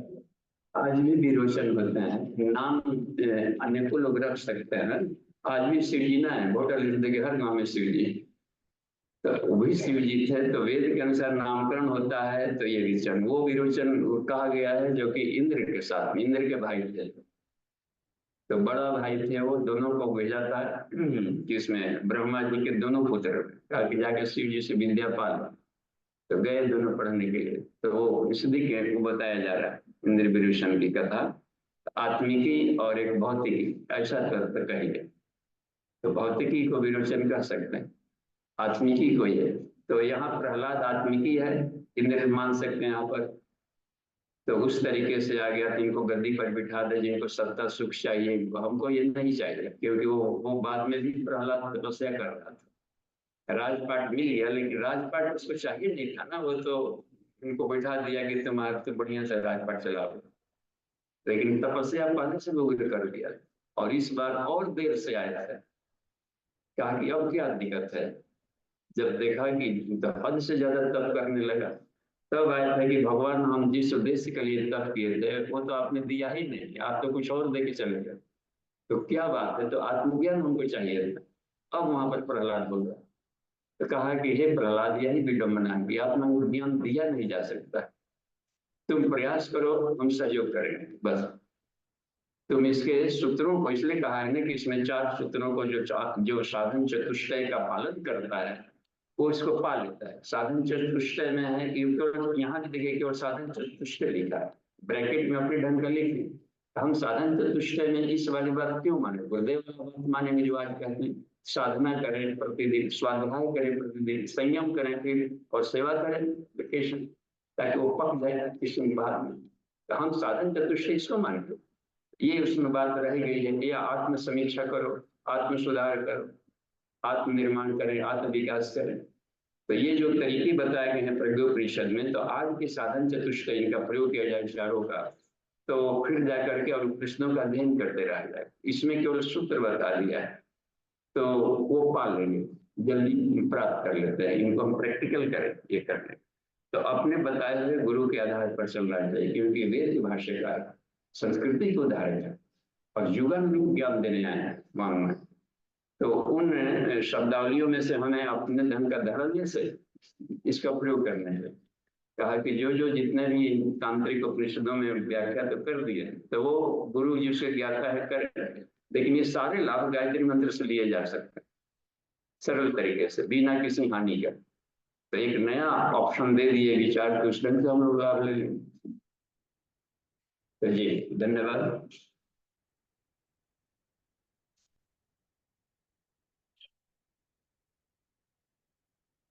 अब जैसे उसी में लीजिए कि त्रिनाचित अग्नि का उपाय बताया या पंचांगनी विद्या, तो पहले जो चल रहा था आह्वनीय अग्नि, दक्षिणाग्नि, गार्हपत्य अग्नि जो बात कही गई थी, तो वहां पर ये अग्नि नहीं है ना, वहां पर हवन करने को नहीं बता रहा। ये सब का उपासना, साधना, आराधना, ये 3 अग्नियां हैं। ओजस, तेजस और वर्चस, ये 3 आग है जो आध्यात्मिक ऊर्जा है, इसको पानी का। तो आज के नचिकेताओं हम सब प्रज्ञा पुत्रों के लिए आज के जमाचार जो सूत्र बता रहे हैं, यही 3 अग्नियां हैं। और पंचांगनी जो 5 अग्नियां हमने देखा इसमें कि ब्रैकेट में हो, तो फिर उनके पुराने भाष्य को हमने देखा जो गुरुदेव की जो मूल पांडुलिपि है, उसमें उन्होंने इसकी ब्रैकेट देकर कुछ नहीं इधर उधर का उसको फंसाया है, सीधे पंचांगनी विद्या को लिख देते हैं ये गायत्री पंचकोशी सब, इसको पंचांग। अग्नि ऋषि पवमान, ऋग्वेद को भी सूत्र है, अग्नि ऋषि पवमान पांचजन्य पुरोहित तमी महागया। अग्नि ही ऋषि है, जब कुछ भी नहीं था तो यहाँ पर क्या था, तो उत्तर देता है वेद की उपनिषद कहता है कि ऋषि।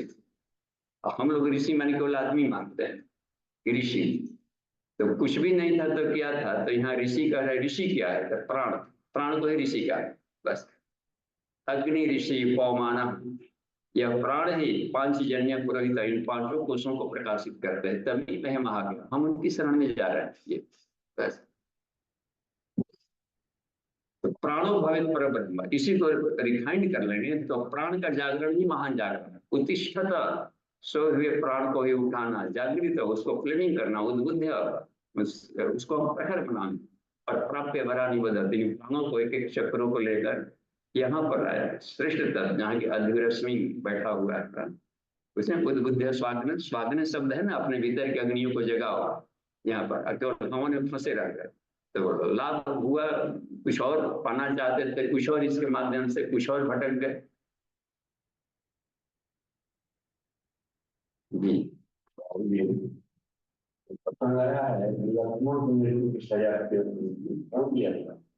अरे वो लोग का कंडीशनल था, तो वहां पर पहुंच गए थे, काल यमराज पहुंच गए थे, जब इनको सूचना दी हम आपसे कुछ गोपनीय बात करने हैं। महाकाल यम कर राम जी से, हाँ राम जी के पास, तो कहा कि इस बात को किसी और को सुनना नहीं चाहिए, कोई सुन लेगा तो फिर बहुत दिक्कत हो जाएगी, तो उसको मृत्युदंड देना होगा। बस सीधे बस में आप नहीं देंगे तो हम भस्म कर देंगे पूरे इसको, यूनिवर्स को समाप्त कर देंगे। ऐसा इतनी गोपनीय बात करने हैं, क्योंकि वो आता है ना, महाकाल ही आता है महाकाल को बताने, खुद भी राम जी भी महाकाल, तो इस महाकाल के लिए फिर महाकाल आ रहा है, एक बार देखिए अपने ड्यूटी को हम पूरा कर लिए तो क्या करना है, आगे का क्या टास्क है। तो ठीक है, कॉन्फिडेंशियल और एक दरबार में बिठा देते हैं इनको, तो लक्ष्मण जी को द्वारपाल बना दिया गया, हम बना देते हैं, हम कोई नहीं पूछ सकता, सवाल ही नहीं कि भस्म कर डालेगा, इतना इसके रहते कैसे आएगा हमारा देश। ऐसे में पहुंच जाते हैं दुर्वासा, देखिए कहे कि जाने दे, तू ना जाने देगा हमको, तुम्हारे सहित जला देंगे सबको, तुमको भी तो जलाएंगे ही, सब है राम जी का नगरा नगरी सब जला देंगे। तब सोचा है कि तब तो उससे बढ़िया है कि हम ही जल जाएंगे, तो उनको अनुमति दिए, तो फिर जा करके आ करके आया तो पूछने आए थे कि दुर्वासा इधर ही पूछ के आया, उनको भी मना किया था कि तू भी नहीं आ सकता, लेकिन तो हमको आप भी हमको जला देंगे, मरना कबूल है। तो वही गए थे तो आ गया, तो सब उनका कॉन्फिडेंशियल तो देखने आश्चर्य चाह गए कि किसे आ गया, आप तो बोले थे कि बढ़ा गया क्या रिया, तो कंडीशन के अनुसार दंड देना था मृत्युदंड, तो बिना सीधे मृत्यु दंड दे दिया राम जी। फिर जाकर वशिष्ठ को बुला के, वशिष्ठ भी थे कि आप हमने जो दंड दिया है, सजा सुनाया गया, वो सही है कि नहीं। वो तो न्यायपालिका के हेड थे ना, वो तो राज्य को भी मार्गदर्शन करते थे वशिष्ठ। तो वशिष्ठ ने भी कहा कि कंडीशनली ये सही है, ये सही निर्णय है। मृत्यु ने दंड हो गया। नहीं तो हनुमान जी है ना, इस समय खूब नहीं जाना था में कभी संकट मोचन नाम लिया। तब हनुमान जी ने कहा कि हुजूर यदि आज्ञा दे, आप लोगों की अनुमति वशिष्ठ जी से रिक्वेस्ट किया, तो मैं भी कुछ अपना निवेदन कर, कुछ प्रार्थना करूं। कहा कि सम्मानित है और सम्मानित व्यक्ति को केवल राज्य से निष्कासित भी कर दिया जाए तो उसके वही मृत्यु दंड। सम्मानित होना, जितना बड़ा इज्जतदार आदमी हो उसको, तो वही राज्य से निष्कासन दिया गया। तो वो अपने से जल समाज लिए और वो बताया गया था कि तुम्हारी भूमिका खत्म, अब राम जी खत्म, अब उनको बैकुंठ जाना। और यहाँ पर क्या कहते राम राज का ढोल बजा कर काम पूरा हो गया, तो डिप्रेशन खत्म हो गया जी। अब तो बैकुंठ लोग जाना है तो वो तो शेष नाग थे, और वहां जाना है क्षीर सागर में, तो पहले हुई जाएंगे लक्ष्मण, तभी ना वहां पर तैयार रहे। तो वो जल में गए, समाधि लगे, तो अपने आप ही कायाकल्प हुआ और शेष नाग बन कर फिर पहुंच गए। फिर राम जी जाते हैं वहां पर, फिर सारी बांदरी सेनाएं डुबकी लगाती है, सब देवता गणाए हुए, तो सभी बदल बदल कर वहां जाते चली जाती है। तो ये पौराणिक अज्ञानों में है, करने का मतलब ये है कि किसी भी चीज का नाश नहीं होता है, सीधी सी बात। कोई कितना हो भस्म कर दे, लेकिन ऊर्जा का नाश नहीं होता। रूपांतरित हो गए, तो लक्ष्मण जी रूपांतरित हो गए, मूल सत्ता में गए विलीन। तो रूपांतरण की क्रिया है। ठीक है, ओके।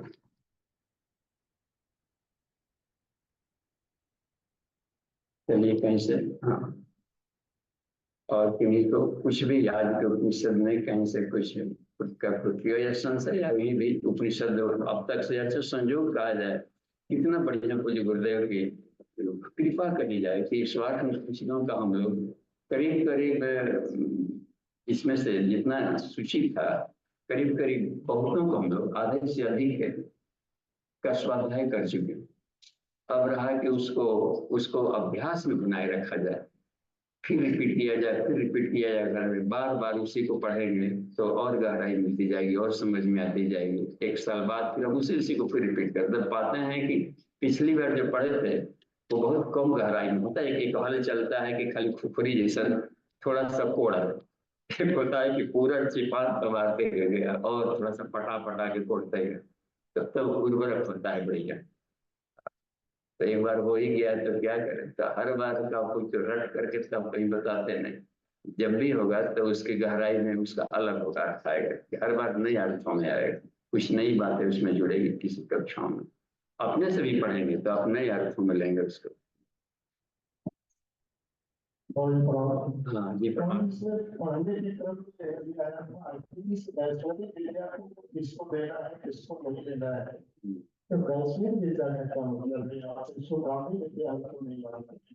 हाँ, तो आप विद्या और विद्या है तो वैश्विक का इसका क्या मतलब है, किस सोच है। यहाँ वैष्णवी शब्द आता है शुद्ध सात्विकता के लिए है।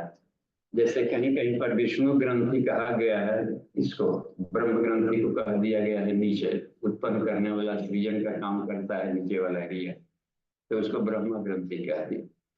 उस हालत में रुद्र तो शिव विष्णु सतुगुणी के पहचान। तो जहाँ वैष्णवी कह दिया गया मतलब कि सारे ज्ञानों में यह सबसे सात्विक ज्ञान है, तो इसलिए वैष्णवी विद्या कह देते हैं। तो ब्रह्म विद्या इसका पर्याय ब्रह्म विद्या ही होगा।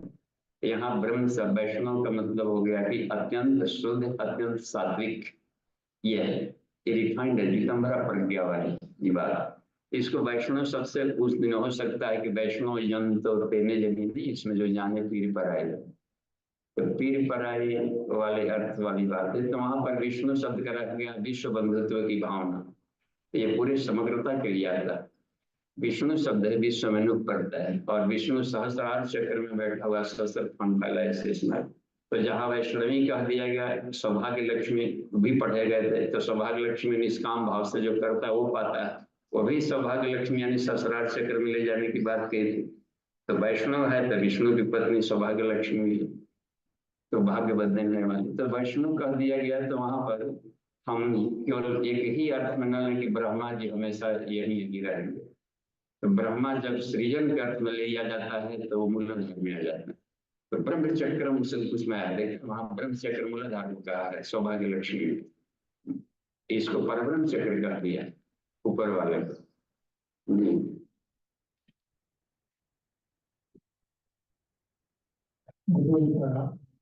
जैसे शास्त्र वासना में आप बताए कि दरवाजा घर के तो जब छात्रों का या किसी का अध्ययन करेंगे तो आपको नहीं पैदा नहीं, इसमें कण कण में ईश्वर है बताया जाता है। सर्वम खलुइदम ब्रह्म, ये उपनिषद मिलता है। हर दिशा में ब्रह्म है, हर कण में ब्रह्म है, हर क्षण में ब्रह्म है। तो उस समत्व की दृष्टि लाई जाए तो उस हालत में परब्रह्म मिलेंगे हर जगह दिशा में। नहीं तो एक भय पैदा हो जाएगा उसमें, इस दिशा में ईश्वर है, इस दिशा में नहीं। तो फिर ईश्वर को सर्वव्यापी कैसे मानेंगे? सिया राम ने सब जग जानी कैसे होगा जब जात पात का भेदभाव करते रहते? तो सब जग कैसे करते? सारे लोग आदेश दिया था कण कण में हम में तुम्हें खड़ग खम में, तो खड़ग खम में भी वो देखा राम को, भगवान को देखा, ओम हरि को। तो सभी दिशाओं में ईश्वर है। अच्छा, विष्णु के ही नाम बोले जाता है कि नहीं सब जगह? रक्षा विधान में पूर्वे रक्षतु 12, 12 होता है विष्णु का। आग्नेयम गरुड़ ध्वज, गरुड़ ध्वज है विष्णु जी। दक्षिणे पद्मनाभस्तु, नैऋत्या मधुसूदन, पश्चिमे च गोविंद, वायम तु जनार्दन, उत्तरे श्रीपति रक्षक, ऐशान्यामीश्वर। तो ऐशान्य को नहीं कहा जाता। तो हर जगह तो विष्णु ही विष्णु का। तो विष्णु के भक्तों के लिए यानी कोई दिशा निर्देश, कोई उस पर जादू नहीं काम करेगा। ये तो पृथ्वी पर न केवल है, उत्तर दक्षिण आकाश में जाएंगे तो सारी दिशा तत्व दृष्टि से बंधन मुक्ति, बस ये सारा शून्य है। उस ज्ञान में ले जाता है हम लोग को उपनिषद। समझिए कितना बड़ा। नानक ने इसी को पा लिया था, एक ओंकार सतनाम। तो वही सोए हुए थे, मक्का तरफ गए थे, कहीं आता है उनका उपास्य घर था। तो आगे कहा कि आप इधर ही बैठ करके, इधर हमारा पूजा ये है, उपासना स्थल हम लोग का है ये, और यहाँ करते हैं नमाज उमाज पढ़ते हैं, इधर पैर करिए। तो कहा कि भाई हम तो रात्रि में आ गए थे, मालूम नहीं, क्षमा करना। तो जिधर ये है भीतर हमको, तो उधर ही हमारा पैर को हटा दे, लाठी से हटा दिया पर इधर। तो जिधर किया उसका कब आंखों में मक्का उठ जाता था उधर। तो अब इधर आ गया, अच्छा मान लीजिए पूरब में पैर कर दिए तो सूरज भगवान को लात लग गया। ऐसे सोचेंगे तो पश्चिम करेंगे तो पश्चिम में भी डूबते हैं, या पश्चिम में द्वारकाधीश हैं तो उनको लात पड़ेंगे। तो उत्तर में ऐसा करते हैं, पैर उत्तर में करेंगे तो शिव जी को लात पड़ेगा, हिमालय वहां। नहीं तो दक्षिण में लात करते, सारे पितरगण मारेंगे, हम इधर हैं तो हम ही पर लात मारते, किशन नाथी निकल गए, तब क्या करें? शीर्षासन में रहें। बात आ रही है तो क्या कैसे किया जाए? अरे पूरी धरती माता की गोद में हम लोग खेल रहे हैं, हर जगह ऊपर नीचे हर जगह ईश्वर है, ब्रह्म है। तो गांठ है उसको खोलने के लिए सब है, और शास्त्र में गांठ में डाले बस। वास्तु शास्त्र माने सुविधा विज्ञान, बस सुविधा विज्ञान, सुविधा। तो इसी को वास्तु कहते हैं, सुविधा विज्ञान। जहाँ सुविधा है उधर काम है। इसलिए ब्रह्मचर्य में मूर्तियां चारों दिशाओं में बुर्जियां बनवाया, गांठ मन का खोलो कि पूर्व में मूर्ति का मुंह ना रहे इधर में। और खासकर तीर्थराज पुष्कर में बड़ा असर, वहां जानबूझ करके दक्षिण मुखी बैठाए हैं गायत्री माता को। प्राण प्रतिष्ठा हम गए तो वहां पर जगशाला प्राण प्रतिष्ठा करने 83 मुहूर्त है, तो वो रही बात। तो समझिए कितना विरोध उनको सहना पड़ा होगा। आज जो दक्षिणामूर्ति होता है वो बहुत ताकतवर होता है, दक्षिणमुखी हनुमान जी हैं। तो वहां देखते कितना आई जहाँ पर राक्षसों का संहार कर डाले, पितरों को भी तार कर उतार दे। तो वो अपना एक भ्रम है, बस हृदय में बिठाए रहिए तो सर्वव्यापी, बस जिधर भी है। अब मान लें कि पूर्वाभिमुख होकर के साधना करें पूरब मुंह करके, देखिए समय हो गया। तो पूरब में हम मुंह करके करें, ठीक है। पूरब में रात्रि को आंख में पट्टी बांधकर और व्हील चेयर को बिठा के गोल गोल घुमा दे, फिर कहे अब ध्यान करिए अनहरिया रात में, किधर पूरब में करिए, वहां दिक्कत आएगी। तो वहां पटना की बात है, शक्तिपीठ में एक बेचारी श्रद्धालु महिला थी, वहां गए तो पंडित जी ने कह दिया कि पूरब में मुंह करके ही पूजा करना चाहिए, मंत्र जपना अल्लाह। और उनके घर में उत्तर गलियारा में पूजा करता, पतला ऐसा बनावट था, वहां पर खूब बढ़िया से वर्षों से पुरानी भक्त है गुरु जी का, अब वहां पर पूजा करती आ रही। तो 3 फीट का गलियारा, लेकिन लंबाई उधर दक्षिण अधिक है, तो वहां आराम से आसन भी हो जाता था उनका, बढ़िया से अपन चल रहा था। लेकिन आके पंडित जी ने यहाँ कह दिया वो गायत्री शक्तिपीठ में ऐसा कह दिया, तो अब क्या करेंगे, बड़ा पछता रहे थे गुरु जी, तो हमसे बड़ा भूल हो गया, भोली वाली थी। अब दूसरे दिन से अब पूरब में हम बैठ, अब यहाँ है देवता का, अब इधर करके प्रणाम कर रहे हो, अच्छा लगता है देवता का। अच्छा 3 फीट का गलियारा है, तो जगह मिलेगा उसी में बैठने का भी। अब माला भी, तो जब जब माला में आती थी झटक तनाक से, तो तब मुझे खुल जाता है। तो हम पहुंचे तो देखिए ना भैया, उनके पति देव हमारे मित्र थे, कि देखिए ना भैया ऐसे आ गया हमारा, तो देखिए सब नाक को फूल गया, ऐसे कैसे फूल गया, तो ऐसे ही फूल गया। पंडित जी कह दिए थे कि पूर्व में करना। पूरब माने दीदी ऐसा है, पूरब माने दिशा नहीं, पूरब माने सामने, देवताओं की तरफ मुंह करके करिए, इधर है देवता। तो आपके पूर्व माने सामने, पश्चिम माने पीठ होता है, उत्तर माने हो जाता है ये बायां, दक्षिण माने दाहिना हाथ, ये बात कही गई। तब जाकर के नहीं ऐसे ही करिए, वो बड़ी का था, कहाँ गुरु जी पड़े थे कबर नागो, इसकी ठीक था। तब ये बड़ी कमाल के, तो हम लोग शास्त्र वासना इसी कर रहे हैं, गुलझ के रह जाते हैं। ठीक है, धन्यवाद।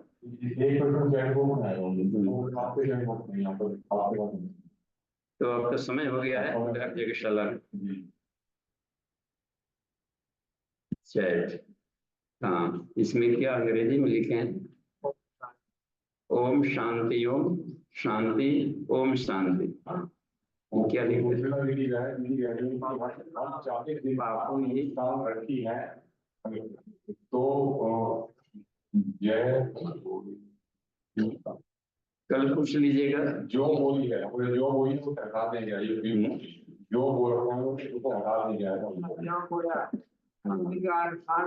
जो बोया गया हाँ, अनुष्ठान की पूर्णाहुति में इसको हटाया गया।